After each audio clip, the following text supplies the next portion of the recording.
शेतकरी बंधूंनो नमस्कार. मी गिरीश मांजरेकर ATGC बायोटेकमधून. आज मी आलो आहे खर्डी या गावातील विजय रोंगे पाटील यांच्या शेतावरती. त्यांचा 2 एकरमध्ये पेरू हे पीक आहे. त्यांच्या बागेमध्ये आता या अशा पद्धतीने सेटिंग झालेली आहे. या साईजची फळं आहेत आणि आज ते आपलं आकर्ष एमी हे जे प्रोडक्ट आहे फळमाशीसाठीचं ते लावत आहेत. तर हे आपण लावायचं कसं ते बघायचं आहे. हे याच्यामध्ये अशा प्रकारचा पाऊच येतोय, 250 ग्रामचा पाऊच येतोय. हा 1 एकरसाठी आपल्याला पुरतोय. आणखीन हा एक चमचा येतोय. ही जेल आहे ती ही संपूर्णतः या डब्यामध्ये काढून घ्यायची आहे.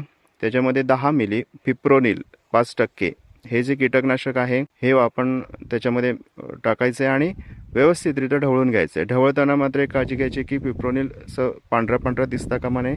व्यवस्थितरित्या ते मिक्स होऊन जाईल याची काळजी घ्यायची आहे. एक 5-10 मिनटं जरी लागली तरी ते व्यवस्थित ढवळून घ्यायचं आहे, कारण ते तळाला कधी कधी शिल्लक राहतं फिप्रोनिल. ते तळाचं सुद्धा व्यवस्थित चेक करून व्यवस्थित मिक्स करून घ्यायचं आहे. आणि हे लावताना ह्या चमच्याच्या साहाय्याने अशा पद्धतीने बेचकीमध्ये एक स्पॉट लावायचं आहे. आपण पाहू शकतोय की याच्यावरती माशी आता बसलेली आहे.